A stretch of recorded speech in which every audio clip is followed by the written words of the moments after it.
Hello everyone! Ang task natin for today ay magdagdag ng savings sa ating Pag-ibig MP2 account gamit ang GCash. Maraming pamamaraan para magdagdag ng savings sa ating Pag-ibig MP2 account online.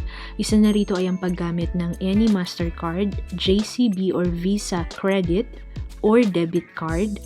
Maaari din gamit ang PayMaya e-wallet via pagibigfundservices.com or ang paggamit ng PayMaya or GCash mobile application. If you want to have the GCash app, you can get it from Google Play kung kayo ay Android phone user, or kung ang gamit niyo naman ay iPhone, you can download it from the App Store. Maglalagay din kami ng link sa description sa ibaba ng video na ito na pwede niyong gamitin to help you in downloading the GCash app. Pagkatapos na i-download ang GCash application, naggawa na kami ng account or nag-register, in-upgrade na rin namin ito, at naglagay na rin kami ng pera na gagamitin natin para magdagdag ng savings sa ating Pag-ibig MP2 account. Let's now open GCash. Makikita natin ang available balance is 1,000 pesos. Nandyan din yung mga pwede pa nating gawin, tulad ng mag-cash in, magpadala ng pera, mag-save, bumili ng load. Pwede din nating bayaran ang ating mga bills. Pwede din tayong mag-bank transfer gamit ang GCash. Nandyan din yung transaction history kung saan pwede nating ma-view yung records ng mga transaction na ginawa natin. This is really good kasi sa panahon ngayon na ginagawa na natin online ang ating mga payments ng bills and even our savings. Meron tayong option na makita dun sa mismong application yung mga ginawa natin na transaction. So, open na natin yung Show More.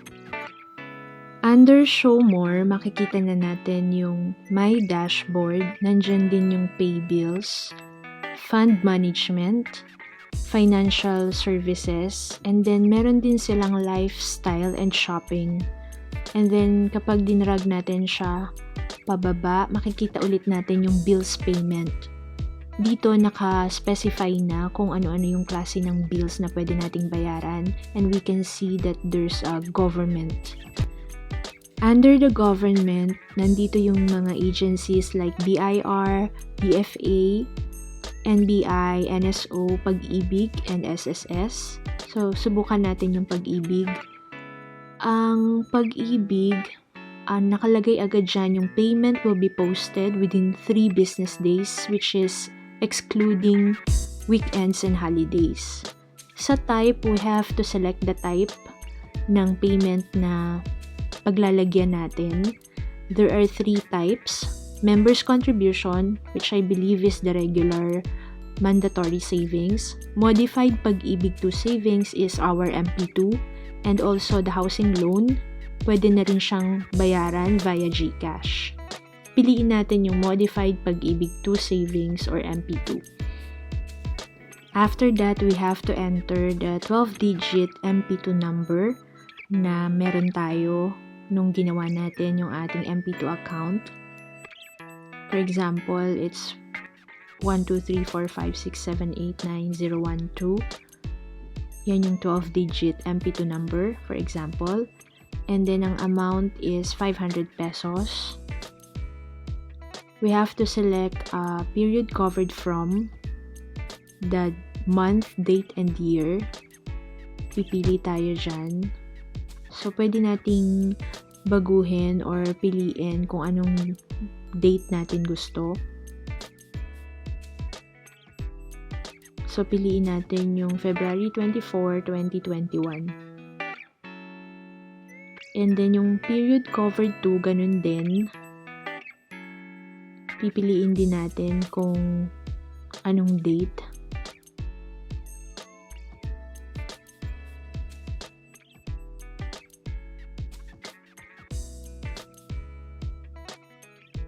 And then, i-enter natin yung email address. For example, ang email address is umetask@gmail.com. And then, nakalagay na dyan agad that your convenience fee for this transaction is 5 pesos. Kapag na-check na natin lahat yung details na in-enter natin and sure na tayo na tama yan, we can click on next on the upper right part ng ating cellphone. After clicking next, magbibigay na si GCash ng confirmation for us to check. So, you are about to pay 500 pesos using your GCash and the type is the modified Pag-ibig 2 savings or MP2. Then, yung account number natin na 12 digit, we have to check kung tama yan. Then, period covered from, period covered to, and also the email address, we have to check also. And nire-remind niya tayo na merong billers na nagcha-charge ng service fee. So, if we are sure, we can click on confirm on the upper right corner ng ating cellphone.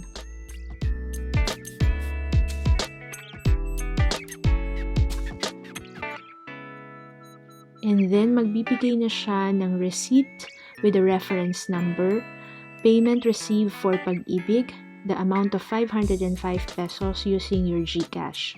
Nandyan yung reference number, yung date and time ng ating payment, and also the details of our transaction.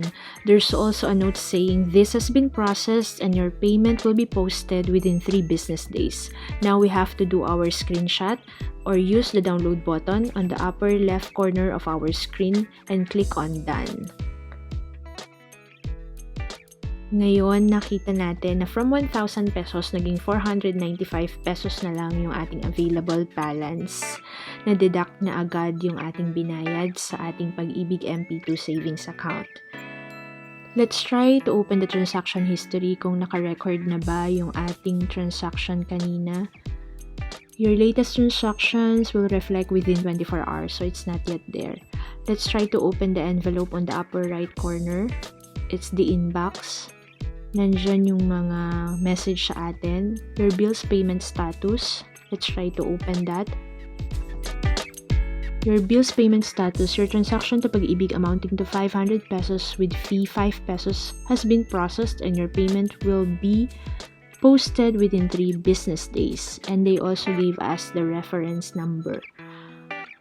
We will take note of the date when we paid and we have to count 3 business days. After that, pwede na natin i-check sa ating virtual Pag-ibig account online kung nag-reflect na ba yung ating savings. May video kami kung paano natin yung ginagawa. You can check that video on this channel. For now, you have some Yume tips. Yume tip number 1. Ito ay tungkol sa transfer charge or service fee. Noong sinubukan namin na mag-transfer ng pera from BDO to GCash, mayroon silang 25 pesos na service charge.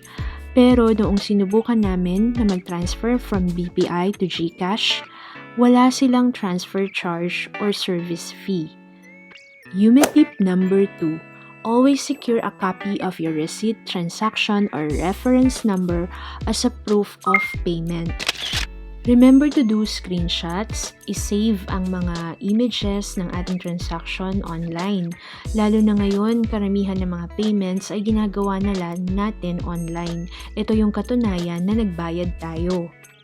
Yume tip number 3. Try sending or paying small amount of money at first to test the transaction process. Hindi lamang sa pagdadagdag ng savings sa ating Pag-ibig MP2 account, kundi sa iba pang transaction tulad ng pagpapadala ng pera, sa iba pang account holder, or sa bangko.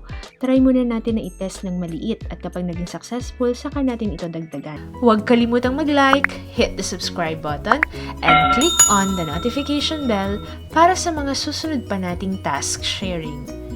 See you on our next Yume task.